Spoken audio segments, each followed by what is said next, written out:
Overdrive no ar.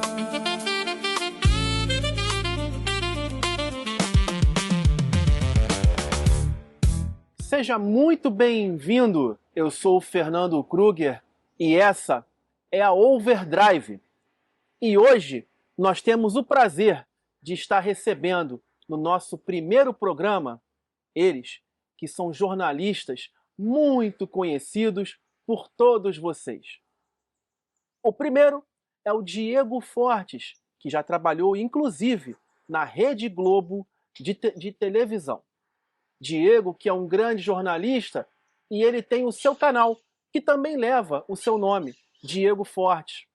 E o segundo jornalista é o Fernando Diniz, que também não só ele comenta no canal do Diego, como também comenta no mais conhecido Pode Marcar.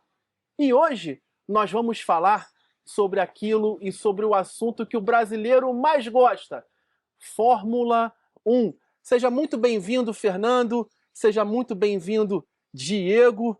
E o que vocês estão esperando da Fórmula 1, que já começou, inclusive, com aquele pleno domínio da Mercedes? E vocês, o que estão esperando da categoria nesse ano? Diniz. Bom, Fernando, amigos do canal do Fernando, bom dia, boa tarde, boa noite, né? Bom, minha gente, olha, eu estou esperando uma Fórmula 1 que ela venha um pouco mais equilibrada, né? Porque o que acontece? A gente tem um certo domínio, sim, da Mercedes nessas primeiras corridas, mas que depois desse um mês sem corridas, que a Fórmula 1 venha um pouco mais equilibrada, com mais equipes com chances de vitórias. A Red Bull está ameaçando querer chegar ali, a McLaren já diminuiu um pouco a diferença para a Mercedes, né? E também a Ferrari, com suas boas largadas, a gente espera também que a Ferrari comece a querer chegar um pouquinho mais para frente. Kruger. Diego, e você, Diego? Você que é um torcedor da Cadillac, você que já confessou várias vezes pra gente, inclusive no seu canal, que você espera bastante da equipe norte-americana. Você também, assim como o Diniz, gostam e apreciam muito a Ferrari. Você acha que essas equipes, principalmente a Ferrari, ela tem condições de se aproximar da Mercedes? Bom, vamos por partes, né, Kruger?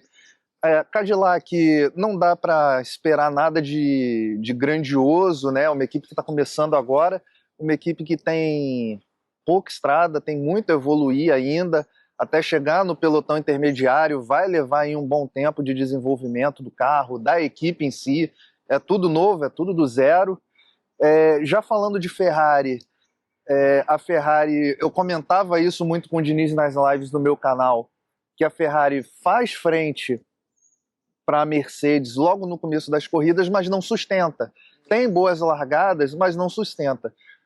O grande macete da Ferrari ali é a caixa quente da turbina, que é menor em relação a das outras equipes. Sim, por isso, sim. A Ferrari ganha com isso em quê? Ganha em baixa rotação. É um míssil, né? É um míssil. Ela ganha em baixa rotação. E quando você ganha em baixa rotação, você perde porque a capacidade da turbina atinge o limite rápido, coisa que é diferente quando você vê uma McLaren, quando você vê a própria Mercedes. E a Mercedes está muito melhor tecnicamente, mas o gargalo da Mercedes está mais próximo, já das outras não.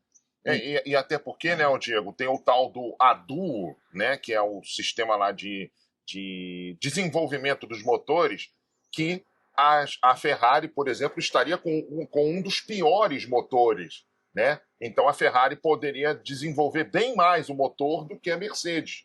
E a Audi também poderia desenvolver mais o motor do que a Mercedes, não é isso? Já que você tocou no assunto da Audi, a Audi vem com um pacote robusto aerodinâmico agora para o GP de Miami, além de melhorias no câmbio e no motor. Vamos ver se vai funcionar, porque a ideia da Audi é voltar para a pontuação. Né? Eles sentiram aquele gostinho, aquele sabor de pontuar pela primeira vez na história, logo na primeira corrida. Com o Bortoleto, né? Com o Bortoleto. Com o Bortoleto, e agora para o GP de Miami tem essa possibilidade com um pacote mais robusto de aerodinâmica, de soluções ali de câmbio e motor resolvidos. Lembrando que a Audi também é outra iniciante, mas em comparação de tempo de preparação entre Audi e Cadillac, a Audi está se preparando há muito mais tempo para entrar na Fórmula 1 do que a Cadillac. A Audi também ela já pegou um know-how que vem da Sauber. Sim, sim. A Sauber deixou, querendo ou não, a Sauber deixou já pré-programado um espólio para 2026. A Cadillac ela vem do zero. Do zero mesmo. A Cadillac ela está ganhando know-how agora, ela está aprendendo agora. Evidentemente que, continuando essa pegada deles, eles vão conseguir, com certeza, já no ano que vem, apresentar um outro tipo de resultado. Sim. E eu não vou ficar surpreso, porque, inclusive, o sonho da Fórmula 1 sempre foi atingir o mercado dos Estados Unidos. Então, hoje, nós temos uma equipe dos Estados Unidos. Até há pouco tempo, nós tínhamos um piloto. Agora, a gente já não tem mais. Nós temos uma equipe. Futuramente, pode ser que venha um outro piloto americano. O Colton Herta já está na Fórmula 2, né? O Colton Herta. Porém, agora, a Cadillac, ela vem literalmente falando do zero. A Audi, não. A Audi ela já pegou algo que já foi pré-selecionado pela Sauber.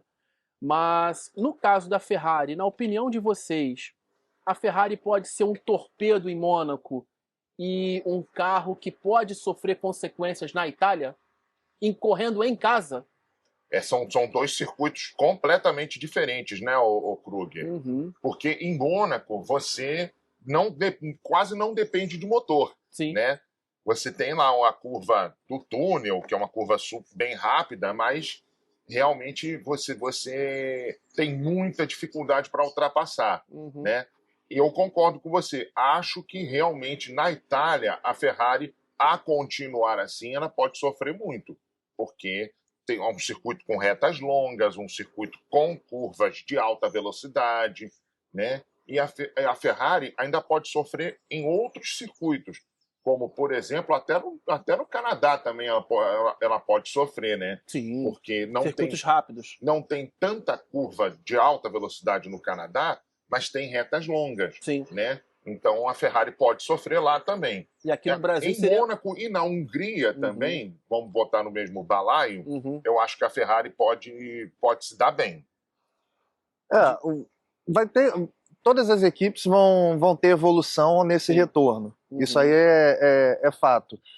O que fica ruim da gente prever é como serão essas evoluções, porque a gente está num regulamento novo que foi alterado agora nesse intervalo. Isso. E bastante alterado, exatamente.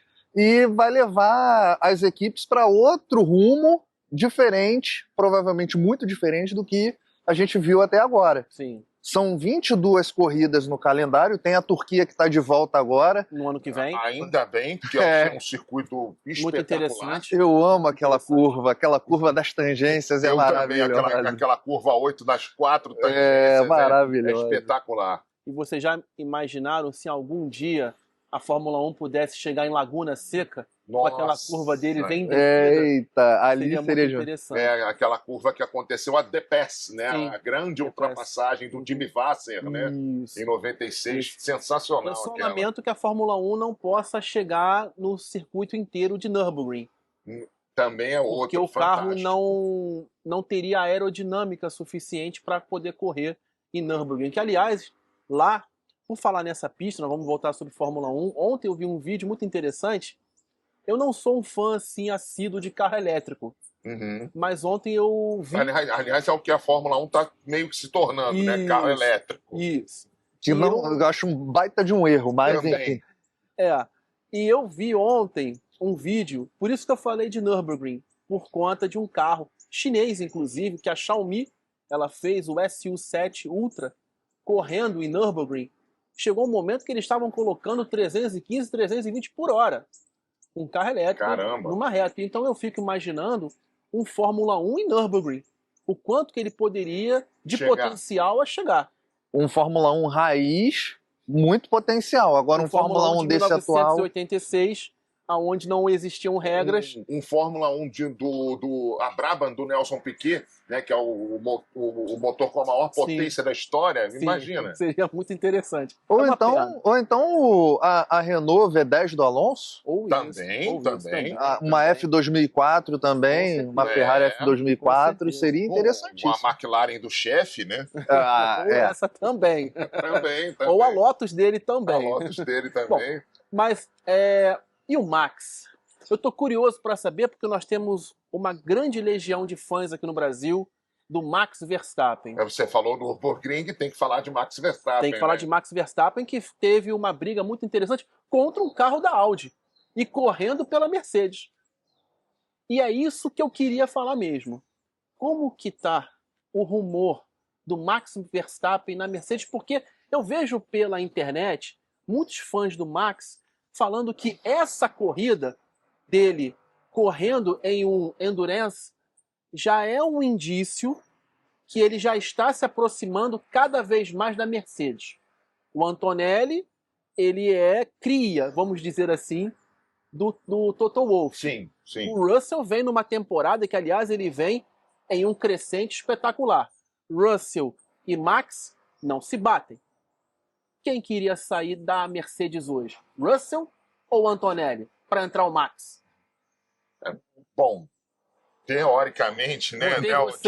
Coloquei vocês numa enrascada muito grande, hein? Boa. Enrascada boa. Teoricamente, normalmente quem sairia seria o Antonelli. Só que o Antonelli vem de 2 vitórias, né? E é o líder do campeonato. É o líder do campeonato, né? E, como você falou bem, o Russell não bate com o Verstappen. Será que o Verstappen iria querer ficar com o Russell na mesma equipe? Provavelmente não, né? Não, e é aquilo que até nós comentamos, inclusive, numa live das várias que a gente já fez de pós-treino, pós-GP, pré-corrida. É muita injustiça do Toto Wolff querer tirar o George Russell ou o Antonelli de um dos assentos. Concordo. Porque ele antecipou processos para colocar o Antonelli lá. Uhum. E o George Russell é piloto academia Mercedes desde sempre. E aí chutar, entre aspas, um dos caras de lá seria uma baita de uma injustiça. O que eu falava com o Diniz nas lives, você dá um carro competitivo, um carro que seja ganhador de corrida, eles vão disputar o campeonato. Sim. E tá aí o resultado. Eu falei isso ano passado, nas corridas do ano passado. Tá aí o resultado. A Mercedes deu um carro competitivo, os dois estão ganhando corridas. Você vê, com um carro que era competitivo, mas não tanto, a Mercedes ganhou corridas nos 2 últimos anos, né? Sim. Exatamente. Sim. Exatamente. E a McLaren, estranhamente, ela não está conseguindo se igualar no que ela fez no ano passado e o que ela já fez, inclusive, no ano retrasado.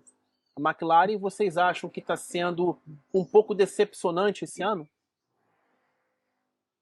Decepção, assim, a gente sabia que ia ter uma mudança de força. A gente já começa a trabalhar por aí. Mudança grande de regulamento, a maior da história, vai ter mudança de força, não adianta.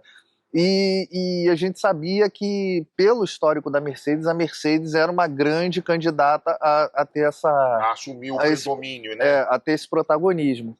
E foi o que aconteceu, porque a Mercedes lá atrás, quando teve a mudança dos motores V8 para os V6 turbo híbridos, a Mercedes foi a que despontou logo de cara. Sim. E agora a Mercedes repetiu a receita. Então eles veem toda a mudança de regulamento, eles estudam aquilo ali a fio, e não é durante 6 meses, 1 ano, não. Eu acho que é mais de 1 ano. Assim que o regulamento é aprovado, eles já se debruçam sobre aquilo para poder apresentar um domínio de força já no início logo dessa era. E é o que está acontecendo de novo. Sim. Não, e até porque, né, Diego, os carros, por exemplo, de 2025, o desenvolvimento deles praticamente acabou logo no início da temporada, né? Da maioria das equipes. Só a McLaren e Red Bull que ficaram desenvolvendo até o final da temporada porque tinha uma briga, uma disputa pelo título, né? Então, as outras equipes puderam se preparar melhor. Principalmente a Mercedes. Principalmente a Mercedes. Puderam se preparar melhor para a temporada de 2026, né? E, como o Diego falou, a Mercedes se debruçou sob o regulamento de 2026 muito bem, assim como ela tinha se debruçado sobre o regulamento de 2014 muito bem, né? Por isso que ela está realmente um passo à frente das outras por enquanto, porque a McLaren ela já ameaçou chegar no Grande Prêmio da China. Sim. Já melhorou. E E também tem a questão do peso dos carros, né? Uns carros estão muito mais pesados do que outros, né? sim. E na opinião de vocês, ainda mantendo viva essa possibilidade de termos Russell contra Max, isso seria saudável para a Mercedes? Ou nós teríamos um Prost e Senna 2 ou um Alonso e Hamilton 2 e a Mercedes poderia acabar se enforcando? Corrida de demolição. Tem uma grande chance Grande disso chance de acontecer. corrida de demolição. Porque o Max ele não é muito fácil de entregar a posição. Não. Nós vimos isso O com Russell também Hamilton. não é muito fácil. Será que nós teríamos um alto índice de acidente entre eles?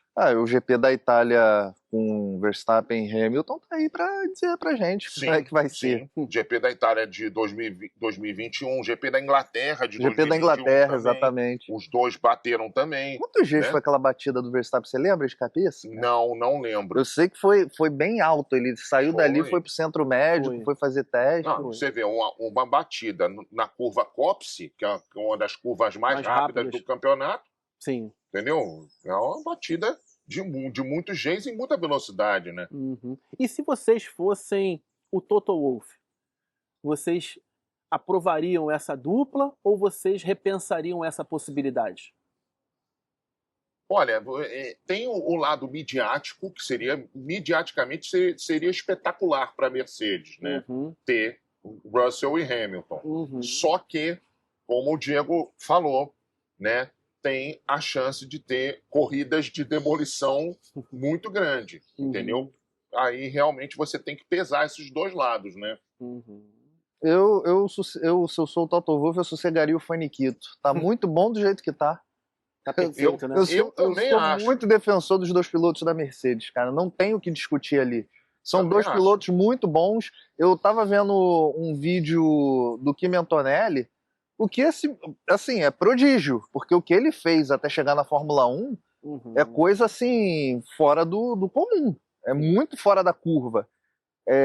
Então, e o Toto Wolff ainda antecipou ainda mais os passos dele, porque era para ele fazer uma temporada completa de Fórmula 3. Isso. Não, já pulou, foi para Fórmula 2, e da Fórmula 2 pulou no cockpit da Mercedes.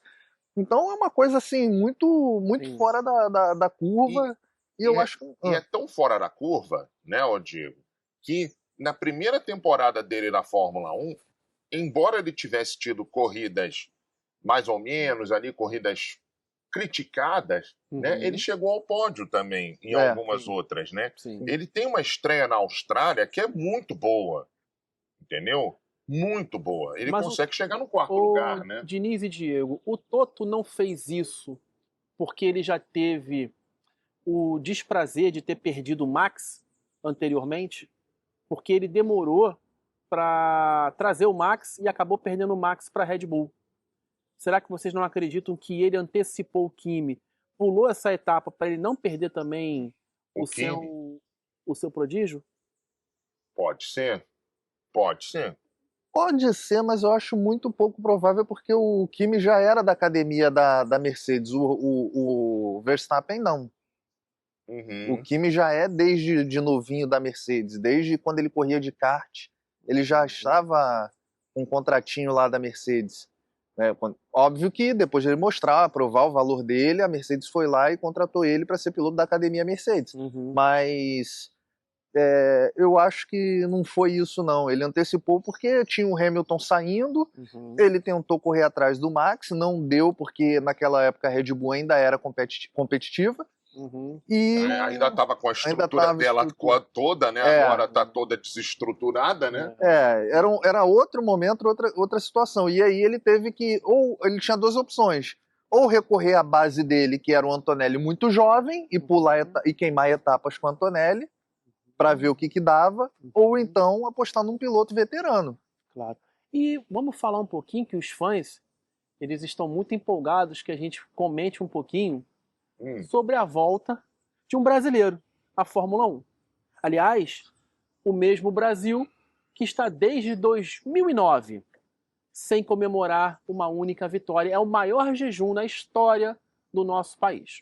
É um Brasil que já teve um jejum de 5 anos, né, entre 1975 e 1980, Sim. né, a última vitória do Emerson e a primeira do Piquet. Né? Aliás, essa primeira vitória do Piquet é engraçado, né, porque é a primeira vitória do Piquet e o último pódio do Emerson na Fórmula 1. Né? Sim.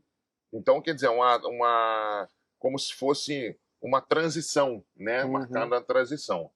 E também a última vitória do Senna foi em 93 e a primeira do Barrichello foi em 2000, né? Então, Com quer certeza. dizer, disparado é o maior período sem vitórias de pilotos brasileiros. E né? nós temos o Gabriel Bortoleto, que ele já está pedindo passagem desde o ano passado.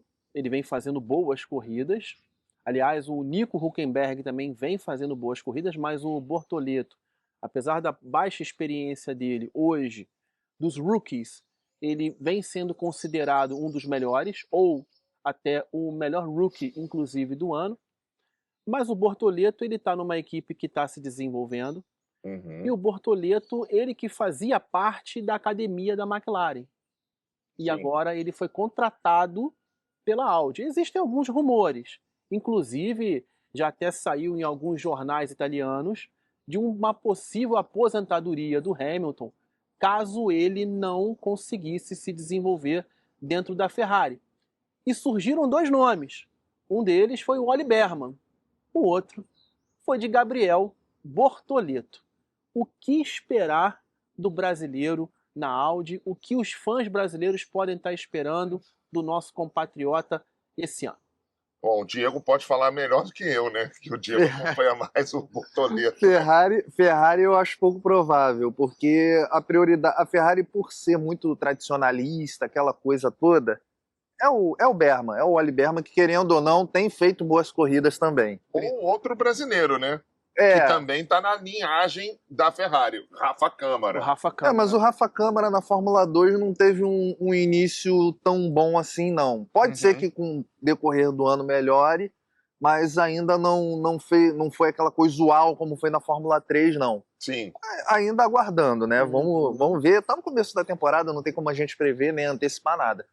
Mas com relação a Bortoleto, ele deixou uma impressão muito boa na McLaren.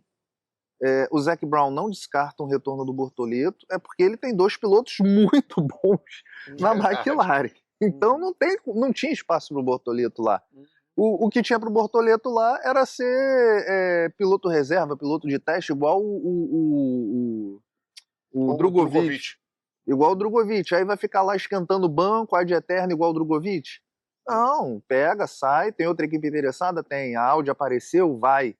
E foi. E ele, eu acho que foi um movimento certo, ao meu ver, na carreira dele, porque entre ficar sendo piloto com chancela McLaren sem ter oportunidade de correr, tudo bem, a McLaren tem um carro competitivo, mostrou isso na corrida do Japão, mas não era uma vaga de imediato. E na Mercedes, na Audi, já era uma vaga de imediato. E eu acredito que foi o melhor para ele ali no desenvolvimento dele. É uma equipe que também está desenvolvendo e tem tudo para que ele cresça e apareça dentro da equipe. Né? E o projeto da Audi, a gente sabe que o Hülkenberg é outro também que está ali já nas portas da aposentadoria. Sim. Então, para o Bortoleto é ótimo, porque para a Audi, o plano da Audi é o Bortoleto como a cara do time daqui a alguns anos. Então, é um tempo fundamental de preparação, de evolução, tanto da equipe quanto dele. Não, e é muito bom você ter um piloto como o Hülkenberg, né, já bem experiente, porque um piloto bem experiente te ajuda, né, nesse processo de amadurecimento. E o Bortoleto, você veja que ele já está com 3 corridas nesse ano, mas ele está mais maduro. Dá para você perceber nessas corridas desse ano, porque muito embora no ano passado ele tenha feito corridas, sim, maduras, né? Mas nesse ano ele ainda está mais maduro do que no ano passado, né? Então, isso é fruto também do convívio com o Hülkenberg, Sim. do convívio com a equipe da Audi, né? Que também tem engenheiros, né? Mecânicos bem experientes. O Mattia Binotto, né? Está lá na Audi. Então, quer dizer, gente bastante experiente no assunto está lá cuidando do Bortoleto, né? Uhum. Tem até a notícia agora do Alan McNish, né? Que agora vai ser o chefe de equipe Isso. da Audi, né? Foi confirmado ontem essa No lugar notícia. do Jonathan Whitley, No não é lugar isso? do Whitley, exatamente. O Alan McNish, campeão das 24 horas de Le Mans com a Audi, foi chefe de equipe da Audi na Fórmula E, a Fórmula E dos primeiros carros, dos primórdios, que tinha o de Graça ainda. Uhum. Que o de Graça foi campeão. Geração 1, geração 2, né? Isso aí. Bom, E o Alan McNish, ex-piloto de Fórmula 1 também, né? correu pela Toyota. Correu pela Toyota. Correu pela Toyota, inclusive. Foi piloto de teste da Renault também. Sim, exatamente. Bom, com relação ao Bortoleto, nós podemos esperar um pódio dele esse ano? Olha, é uma pergunta difícil de ser respondida, né? Porque sempre, na corrida de Fórmula 1, sempre tem as intempéries, né? Sempre tem ali uma coisa que você não espera que aconteça e acontece, né? Uhum. Normalmente, até agora, você não deve esperar pódio de Bortoleto, Uhum. tá? Mas você teve essa parada agora de um mês e depois, mais para frente, você vai ter as férias também, né? Então, que sempre as equipes também sempre trazem alguma atualização ou outra, né? E como eu falei, o tal do ADU, né? A Audi daqui a pouco vai poder atualizar o motor dela, né? E a Ferrari também, e a Mercedes não vai poder atualizar, que é um melhor motor, né? Claro. Então, quer dizer, vamos ver até onde isso vai fazer diferença, né? Sim, nós temos hoje alguns motores. Por falar com relação a motor, quem está muito insatisfeito com o seu motor é a Aston Martin. Sim. Inclusive, até se cogita de voltar com os motores Mercedes. Vocês acham que isso seria benéfico para a Aston Martin? Ou vocês acham que foi apenas uma pressão que os chefes da Aston Martin colocaram em cima da Honda para tentar melhorar o seu motor? Pois os motores Honda, na realidade, eles não eram desenvolvidos 100% pela Honda na Red Bull. Quem estava desenvolvendo os motores da Honda era o próprio laboratório da Red Bull. O famoso Red Bull Powertrain, né? Com supervisão da Honda. Com de técnico supervisão. da Honda. Não Supervisão. tinha...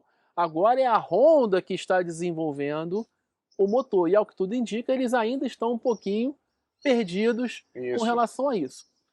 A Aston Martin, seria bom para ela voltar? Como que vocês acreditam que o Lawrence Stroll ele iria resolver esse tipo de problema que eles estão tendo? Abrindo a carteira. Mais ainda? Ali não acaba, ali é fonte infinita. Mas a carteira dele está mais do que aberta, né? Então, abrir mais a carteira, no caso ali. Então vocês mais ou menos querem dizer que dinheiro não compra tudo. Não compra tudo. Não. Compra bons profissionais, mas comprar um bom carro não compra. Com relação à troca de motor de Honda para Mercedes, óbvio que a Aston Martin seria beneficiada.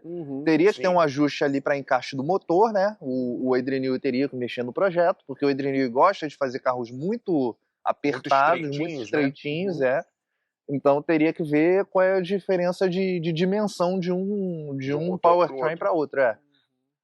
Com relação à Honda, né, que o Fernando Alonso, eu brinco com o Diniz, já vai gritar um GP2 Indian no rádio, não vai demorar muito. Com a Honda novamente. Ou então a Honda deu sorte dele não ter feito isso em Suzuka, né? Não, se bem que eu acho que agora ele por ser já tá mais velho, eu acho que ele já tá aceitando, já virou meio que passageiro da agonia, né? É verdade. Então já é tá meio que aceitando. Por ser mais velho e ser papai, né? Agora... E o Alonso também, ele, desde o princípio, inclusive na pré-temporada, ele já sabia que justamente o carro não ia conseguir chegar no final. Deve ser muito frustrante. Aliás, para ele, que é um bicampeão mundial, ele que é um dos Terrível. maiores pilotos de todos os tempos da Fórmula 1, claro, entre os 15, 20 melhores, facilmente o Alonso iria aparecer.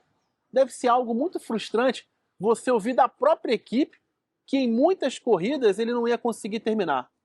Não, com certeza, com certeza. Não, e deve ser muito frustrante também você ouvir da sua. Você ouvir, não, você sentir o carro vibrando tanto que quebra o espelho, entendeu? O espelho da Aston Martin estava quebrando no Grande Prêmio da Austrália, entendeu? Então, uma coisa terrível isso, né? E você imagina a dor que os pilotos sentiam quando estavam dirigindo o carro, né? Uhum. Mas aí não pega mal para Aston Martin, pega muito mal para a Honda, que Sim, aceitou sim. entrar num desafio sabendo que estava defasada, Uhum. sabendo que não estava acompanhando o ritmo das outras montadoras, e mesmo assim aceitou o desafio, entrou e está fazendo um verdadeiro vexame. E assim, a gente sabe que japonês é um povo assim muito determinado, tem um brio muito forte. É. Uhum. E essas situações assim, a própria Honda se coloca, como se colocou quando entrou de novo na Fórmula 1 lá atrás com a McLaren, que forneceu aquele motor fraco, né?